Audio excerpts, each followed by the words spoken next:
الله فلا مضل له ومن يضلل فلا هادي له أشهد أن لا إله إلا الله وحده لا شريك له وأشهد أن محمدا عبده ورسوله الذي لا نبي بعده.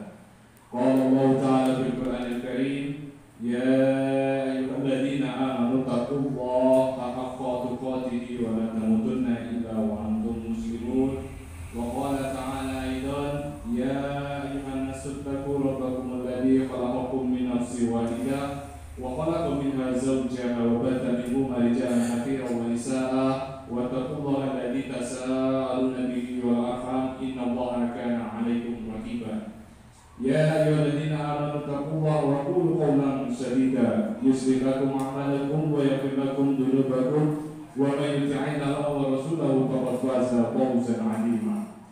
Masyiral muslimin jamaah salat khusus yang dimuliakan Allah Azza wa Jalla, puji syukur kehadirat Allah Azza wa Jalla karena pada siang hari ini kita bisa menegakkan, mendirikan dan menunaikan sholat gerhana matahari atau sholat khusuf, dan insya Allah ini juga menjadi momentum terakhir atau pertemuan terakhir atau hari-hari terakhir di bulan suci Ramadan tahun 1444 Hijriah ini. Semoga kita selepas dari Ramadan ini mendapatkan pendidikan orang-orang yang bertakwa.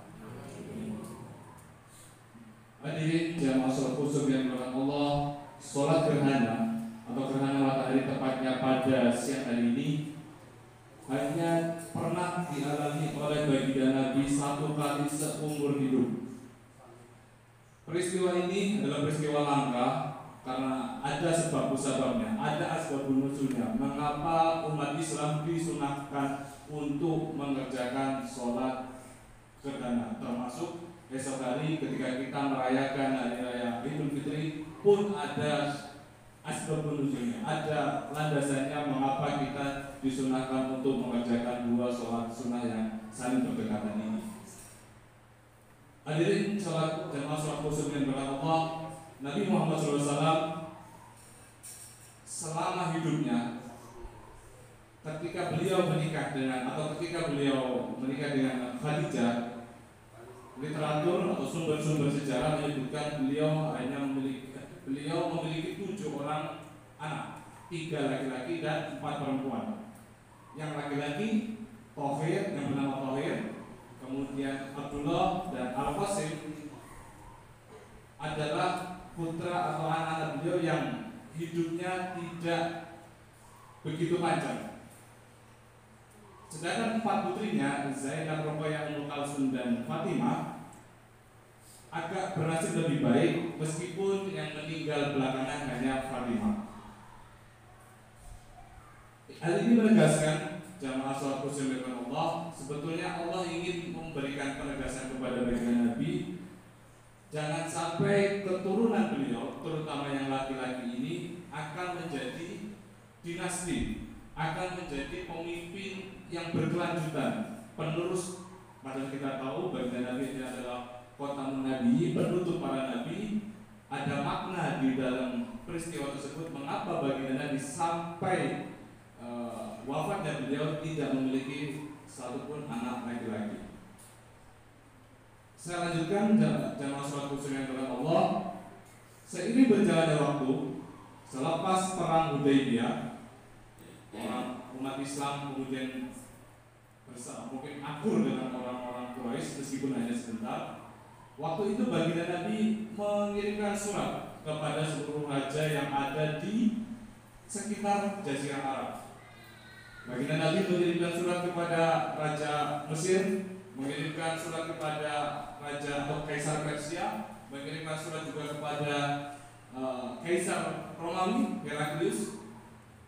Ketika dikirim surat oleh baginda Nabi untuk mengajak menjadi seorang Muslim, Raja Heraklius, Kaisar Romawi pada waktu itu sebetulnya menerima. Namun karena bawahannya, menteri-menterinya ini mungkin jahim atau dan lain sebagainya, tidak ingin ternoda keyakinan agama mereka, akhirnya permintaan baik-baik dari baginda Nabi ini kemudian ditolak. Lain halnya dengan pengiriman surat. Ketika baginda Nabi mengirim surat kepada Kisra, Kaisar Persia.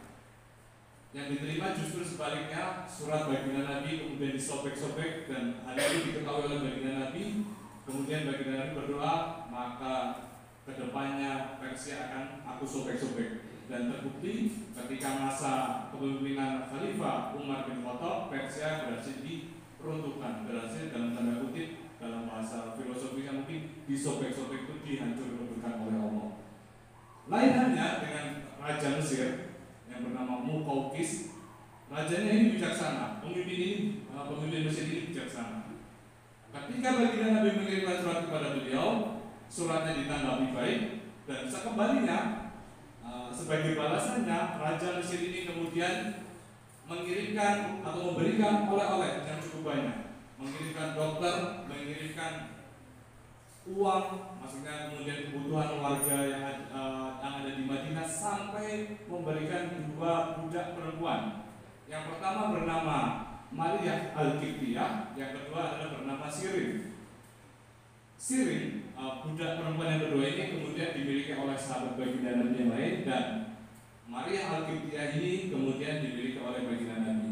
Mohon maaf Bapak Ibu jamaah sholat khusus yang dimuliakan Allah, zaman dulu sebelum Islam berkembang begitu pesat, budak perempuan itu boleh digauli, jadi dianggap dalam tanda kutip seperti istrinya sendiri, meskipun bukan istri yang sah. Hasil dari hubungan ketika Khadijah wafat, kemudian baginda Nabi menikah kembali, dan juga termasuk mendapatkan momongan dari Maria Al-Qibtiyah ini, budak dari pemberian dari Raja Mesir ini, lahirlah seorang putra yang bernama Ibrahim, yang kemudian baginda Nabi memberi nama Ibrahim. Lagi-lagi umur dari Ibrahim, putra baginda Nabi ini, tidak berumur lama, tidak sampai berusia 2 tahun, kisaran 1,5 tahun, Allah mundur atau meminta kembali putra baginda Nabi tersebut. Kemudian dimakamkanlah sang putra Ibrahim di waktu duha. Ketika selesai pelaksanaan penguburan dari sang putra Ibrahim, kemudian langit pada waktu itu terjadi gerhana matahari, dan orang-orang yang ada di sekitar baginda Nabi, di sekitar Madinah, kemudian ada omongan yang sampai terdengar oleh baginda Nabi, ternyata langit pun bersedih gara-gara putra baginda Nabi yaitu Ibrahim, yang bernama Ibrahim ini meninggal dunia. Omongan dari masyarakat Madinah pada waktu itu akhirnya didengar oleh baginda Nabi, guna meluruskan agar tidak terjadi penyimpangan, tidak terjadi kesalahan dalam memaknai peristiwa alam seperti gerhana matahari seperti siang hari ini. Baginda Nabi kemudian mengumumkan di seluruh kota pada waktu itu, di Madinah pada waktu itu, mengumumkan agar semua masyarakat muslim hadir ke Masjid Nabawi untuk menegakkan sholat khusyuk. Seperti yang tadi kita telah kerjakan, sholat khusyuk, dan kemudian sholat khusyuk dalam jeda yang cukup lama, harusnya dibaca membaca surat setara surat Al-Baqarah dan sampai ke bawah, Al-Imran dan sebagainya. Kemudian ditutup dengan khutbah seperti siang hari ini. Di khutbah baginda Nabi menyampaikan sebuah hadis yang diriwayatkan oleh Imam Bukhari, "Inna syamsa wal qamara ayatina min ayatillah la yakhsifani li mautin ahadin wala li hayatihi fa idza ra'aitumuha fafza'u lis salat." Sesungguhnya matahari dan bulan adalah 2 tanda dari ayat-ayat Allah. Tidaklah terjadi gerhana pada keduanya karena kematian ataupun kelahiran seseorang. Maka apabila kamu melihatnya, bersegeralah untuk menegakkan sholat. Bapak Ibu jamaah sholat khusyuk yang dimuliakan Allah Azza wa Jalla, pensyariatan sholat khusyuk ini agar kita sebagai umat Islam tidak memaknai peristiwa gerhana matahari dan juga peristiwa alam lainnya, katakanlah gempa bumi, katakanlah banjir bandang, katakanlah tanah longsor, katakanlah peristiwa apapun itu dimaknai hanya berdasarkan mitos atau berdasarkan omongan dari leluhur kita. Harapannya dilaksanakan pensyariatan ini, kita semakin yakin matahari yang terbit di timur, tenggelam di barat, sesungguhnya semua diatur oleh Allah Azza wa Jalla.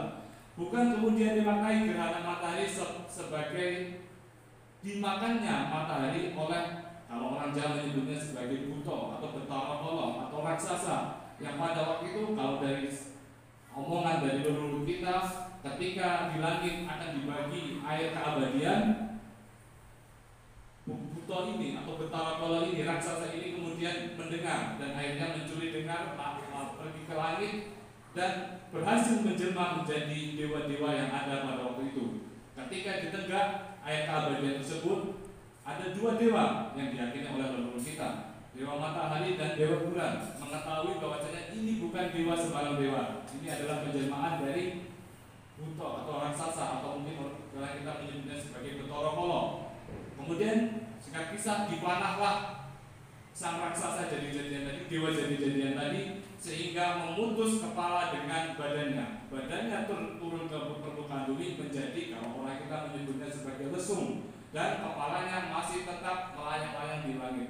Ketika terjadi gerhana matahari, orang dahulu masih meyakini bahwasanya matahari itu dimakan oleh raksasa, dimakan oleh buto, sehingga orang-orang kita supaya gerhana matahari itu segera pergi, memukul lesung, memukul-mukul agar mungkin konotasinya atau pemikiran orang zaman dulu ada agar buto itu atau raksasa itu segera mengeluarkan kembali matahari yang tengah dimakannya. Bapak Ibu yang dirahmati Allah, jamaah salat khusus yang berbahagia. Kemudian adalah kenapa kita juga diperintahkan untuk menegakkan, menjalankan syariat salat khusus ini. Kita meyakini bahwasanya yang namanya proses kehidupan ini pasti akan ada akhirnya. Matahari yang biasanya terbit di timur dan juga tenggelam di barat akan ada masanya. Allah akan memerintahkan matahari terbit di barat dan tenggelam di timur. Hal ini menegaskan kepada kita bahwasanya meskipun secerdas-cerdas kita, sepintar-pintar kita, sealim-alim kita, bahwa di dunia ini pasti akan ada akhirnya. Orang yang mungkin punya jabatan, orang yang mungkin punya kedudukan, orang yang sepandai apapun dengan bergelar akademik sepanjang kereta api mungkin panjangnya, maka pada akhirnya semua ini tidak akan ada gunanya. Akan ada masa bagi kita jamaah salat khusus yang dimuliakan Allah, akan ada, kalau di dalam surat An-Nazi'at akan disebutkan dunia baru. Dunia baru ini tidak ada warna hitam, tidak ada warna merah, tidak ada warna kuning, tidak ada warna selain warna putih. Di dunia baru ini kita akan dikumpulkan oleh Allah Azza wa Jalla di sebuah tempat yang datar, tidak ada gunungan, tidak ada cegukan, tidak ada lautan, semua berwarna putih yang kita kenal nanti dalam pemahaman kita sebagai padang mahsyar. Di padang mahsyar kita akan diadili, kita akan diminta pertanggungjawaban oleh Allah selama hidup kita di dunia ini. Semua dikumpulkan dari manusia pertama, Nabi Adam, makhluk pertama di muka bumi ini, sampai makhluk yang terakhir ketika nanti kiamat terjadi, dihidupkan kembali oleh Allah Azza wa Jalla, dikumpulkan di dunia yang baru tersebut yang bernama padang mahsyar. Di padang mahsyar tersebut kita dikumpulkan, tidak mengenal lagi mana anak saya, mana ibu saya, mana orang tua saya, mana bapak saya. Semua akan mengurusi dirinya sendiri, akan berdetak, jantung berdetak begitu cepat. Apakah saya masuk surga, apakah saya masuk neraka, atau saya berada di tengah-tengahnya. Jamaah salat khusus yang dirahmati Allah, pada waktu itu di padang mahsyar kita akan didekatkan oleh Allah. Kita akan didekatkan matahari oleh Allah sedekat-dekatnya. Kita menunggu pengadilan Allah yang dimana satu hari di padang mahsyar, satu hari di akhirat sama saja dengan 50.000 tahun kita hidup di dunia. Tidak ada kesempatan untuk lari kemana-mana karena kanan kiri kita dikelilingi oleh malaikat. Di situ ketika kita diadili oleh Allah di padang mahsyar, Allah hanya akan menyelamatkan. Hanya ada 7 golongan yang mendapatkan naungan, akan merasakan dinginnya padang mahsyar, yang padahal pada waktu itu padang mahsyar begitu panas, bukan main. Bahkan disebutkan saking dekatnya matahari di atas kita, orang bisa tenggelam dengan keringatnya sendiri. Jangan tanya bagaimana caranya, dan Allah bisa membuatnya kita tenggelam dengan keringat kita sendiri.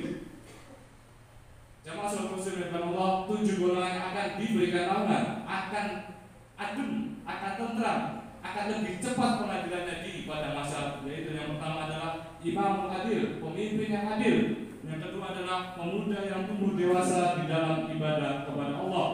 Yang ketiga, seseorang yang hatinya tertaut ke dalam masjid. Keempat adalah dua orang yang saling mencintai di jalan Allah, kemudian mereka berkumpul dan berpisah karena Allah. Kemudian yang kelima, seorang laki-laki yang diajak berzina oleh perempuan yang cantik dan memiliki kekuasaan. Si laki-laki tadi berkata, sesungguhnya saya takut karena Allah. Yang keenam, golongan yang akan diberikan naungan oleh Allah di padang mahsyar adalah seseorang yang bersedekah, lalu ia tidak menampakkan sedekahnya sehingga tangan kanannya itu memberikan, namun tangan kirinya tidak mengetahui. Dan yang ketujuh, yang terakhir adalah seseorang yang berzikir kepada Allah di dalam keadaan sepi, lalu ia meneteskan air matanya. Hadirin jamaah salat khusyuk yang dimuliakan Allah Azza wa Jalla, semoga dengan pelaksanaan sholat khusyuk ini kita bisa mempertebal keyakinan kita menjadi hamba yang mampu berpikir rasional, tidak berpikir hanya berdasarkan omongan, berdasarkan kebiasaan tradisi yang sebenarnya tidak benar adanya. Dan marilah kita tutup rangkaian sholat khusyuk pada siang hari ini dengan berdoa. Innallaha malaikatahu yusholluna 'alan